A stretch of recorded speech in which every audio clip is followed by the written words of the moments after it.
ஒரு கணவன் மனைவியை பிரிந்திருப்பதும் மனைவி கணவனை பிரிந்திருப்பதும் அவங்க பர்சனல் விஷயம். அதுல நம்ம கருத்து சொல்ல நிறைய இல்லை. ஆனால் ஒரு தகப்பன் தன் குழந்தைகளை பிரிந்திருப்பதும் குழந்தைகள் தன் தகப்பனை வேண்டாம் என்று சொல்லி பிரிந்திருப்பதும் சாதாரணமான விஷயம் இல்லை. அது அந்த தகப்பனை பற்றி நமக்கு நிறைய தகவல்களை சொல்லக்கூடிய விஷயம். இன்றைக்கு முதல்வர் உங்க தலைவர் எங்க சட்டசபையில காணோம் அப்படின்னு எதிர்கட்சி தலைவர்கிட்ட கேட்டிருந்தா அது அரசியல். எங்க உங்க அப்பாவை காணோம் அப்படின்னு கேட்டது ரொம்ப தரம் தாழ்ந்த பர்சனல் விஷயம். தமிழ்நாட்டு வரலாற்றிலேயே ஒரு முதல்வரின் பதவியேற்புக்கு பெற்ற குழந்தைகள் வராத ஒரே நிகழ்வு சிஎம் விஜயினுடைய பதவியேற்பு. நாங்க கேட்கலாமா உங்க பிள்ளைங்க எங்கன்னு கேட்கலாமா? கேட்டா நல்லா இருக்குமா? இல்ல உங்க பிள்ளைங்க எங்க அப்பான்னு தேடுறாங்களே அதை பத்தி நாங்க பேசலாமா? நல்லா இருக்குமா? நீங்க 1000 பேசலாம். கலைஞரை போன்ற அப்பா கிடையாது, மு.க. ஸ்டாலினை போன்ற மகன் கிடையாது, மு.க. ஸ்டாலினை போன்ற அப்பா கிடையாது, உதயநிதியை போன்ற மகன் கிடையாது. நல்லா தெரிஞ்சுக்கோங்க, அவர்களை பற்றி அப்பா மகன் எல்லாம் பேசுவதற்கான தகுதி உங்களுக்கு கிடையவே கிடையாது. ஏன்னா நீங்க நல்ல மனுஷனா இல்லையாங்கிறதெல்லாம் விட்டுறேன், நீங்க ஒரு நல்ல அப்பையும் கிடையாது. அதை நாங்க சொல்ல வேண்டியதில்லை. உங்க குழந்தையை நீங்கள் வேண்டாம் என்று புறக்கணித்திருக்கிற அப்பா முதலமைச்சரே ஆனாலும் அந்த அப்பா எங்களுக்கு வேண்டாம்னு தூக்கி உங்களை டஸ்ட்பின்ல போட்டிருக்கிற உங்கள் குழந்தைகளை கேட்டால் சொல்லுவாங்க. வாயை அடக்கி உங்களுடைய தரம் அறிஞ்சு பேசணும். ஒரு 5 நிமிஷம் பேசின பேச்சுக்கு குளத்தூர் ஆடி போச்சு அப்படின்னு சொல்லி ரொம்ப ஆணவத்தோட உச்சமா ஆப்போசிட்ல இருக்க காலி சேரை பார்த்து சிஎம் அங்கிள் வீரவசனம் எல்லாம் பேசியிருக்காரு. உங்களுக்கு ஒன்று ஞாபகப்படுத்தணும்னு நினைக்கிறேன். சிஎம் அங்கிள் கொஞ்சம் வருஷத்துக்கு முன்னாடி இப்படி கை கட்டி போய் ஒரு கொடநாடு பங்களால் நின்னீங்கல்ல, அந்த மேடம் என்ன தெரியுமா சொன்னாங்க? கண்ணு கெட்டின தூரம் வரைக்கும் எதிர்கட்சியிலே இல்லைன்னு சொன்னாங்க. அப்பேற்பட்ட அந்த மேடத்துக்கு திமுக தான் அரசியலுக்கு முடிவுரை எழுதுச்சு. அதனால ரொம்ப ஆணவத்துலலாம் ஆடாதீங்க. எங்களுடைய மாண்புமிகு முத்துவேல் கருணாநிதி ஸ்டாலின் அவர்கள் இந்த கல்லாப்பெட்டி கூட்டணின்னு சொன்னீங்கல்ல, காங்கிரஸ், விடுதலை சிறுத்தைகள், ஐயுஎம்எல் இவங்களையெல்லாம் உங்களுக்கு கொடுத்ததுனால தான், அந்த தயவுனால இன்னைக்கு நீங்க சிஎம் ஆயிருக்கீங்க. என் நெஞ்சில் குடியிருக்கும் அப்படின்னு சொல்றீங்கல்ல, அந்த உறவுகள்லாம் உங்களுக்கு ஒரு 106 சீட்டு கொடுத்து சும்மா உட்காரதான் சொன்னாங்க. எங்களுடைய மாண்புமிகு கட்சி தலைவர் அவர்கள் தான் போனா பாகட்டும் அப்படின்னு சொல்லி உங்களுடைய இந்த வேஷத்தை கலைக்கணும் அப்படிங்கிறதுக்காக சிஎம் பொறுப்பு கொடுத்து அழகு பார்த்தாரு. ஆனா நீங்களே என்னமோ படாத பாடுபட்டு 118 சீட்டு கிடைச்சு அதை நாங்கள் தடுத்த மாதிரிலாம் ரொம்ப பேசிட்டு இருக்கீங்க. மீடியாவெல்லாம் லைவ்ல இருக்கு, இப்பவே இந்த போய் பேசுறீங்களே, நீங்கள்லாம் முன்னாடி எல்லாம் என்னெல்லாம் பண்ணியிருப்பீங்க, அது இருந்துட்டு போகட்டும். இவ்வளவு தெனாவட்டா தைரியமா பேசுறீங்கல்ல, எங்களுடைய தலைவர் தோத்துட்டாரு அப்படின்லாம். உங்களுக்கு தைரியம் இருந்தா ஒரே ஒரு சட்டமன்ற தொகுதியில் இன்னும் ஜெயிக்க வேண்டியதானே? ஏன் 2 சட்டமன்ற தொகுதி? கிறிஸ்டின் மெஜாரிட்டி அதிகமா இருக்கு பெரம்பூர்லயும் திருச்சியிலையும். அப்ப எங்க போச்சு இந்த தைரியம், திராணி, இந்த திமிரெல்லாம்? அப்ப அமைதியா பவ்யமா போய் நின்று ஓட்டு கேட்டீங்கல்ல. நீங்க தைரியமான ஆம்பளையா இருந்தா எங்களுடைய கழக தலைவர் மாதிரி ஒரு இடத்துல நின்று ஜெயிச்சிருக்கணும் சார். இது 2 இடத்துல நின்று ஜெயிச்சு வந்து இப்ப நான் வந்து பெரிய ஆள் தான், நான் எல்லாத்தையும் கிழிச்சிட்டேன் அப்படின்லாம் பேசக்கூடாது.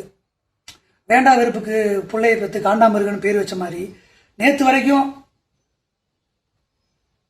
இப்படின்னு உட்காந்துட்டு இருந்தீங்க. எங்களுடைய எதிர்கட்சி தலைவர் அவ்வளவு கேள்வி கேட்டாரு, அதுக்கெல்லாம் எதுக்குமே உங்கள்கிட்ட பதில் கிடையாது. ஆனா இன்னைக்கு ஸ்கிரிப்ட் பேப்பரை பார்த்துட்டு 717 மதுபானத்தை மூடிட்டேன் சிங்கப்பெண் அப்படிங்கிறீங்க. அந்த 717 மதுபான கடைகளோட லிஸ்ட் கேட்டா அதுக்கு பதில் கிடையாது.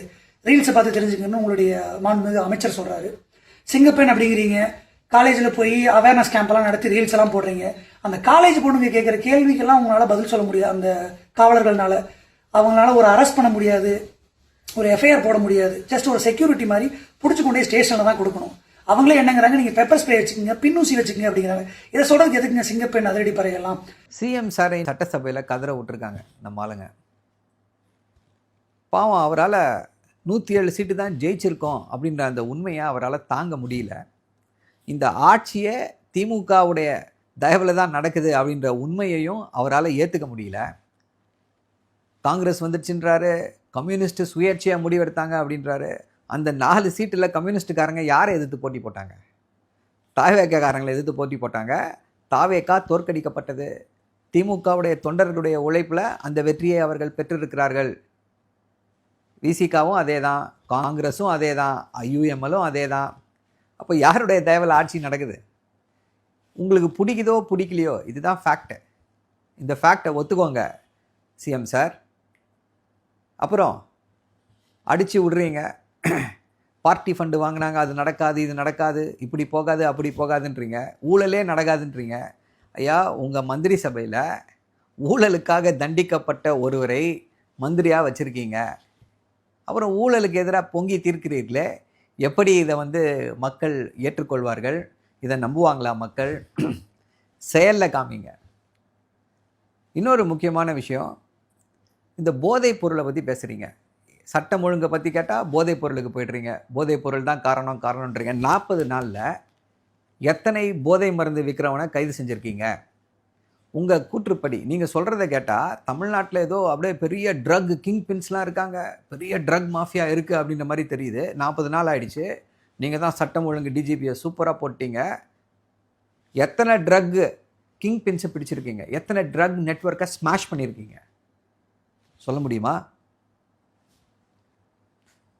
இப்படி உங்களுடைய இயலாமையை மறைக்கிறதுக்கு சும்மா திமுக மேலே பழி போட்டால் மக்கள் வெறுத்து போயிடுவாங்க சிஎம் சார்.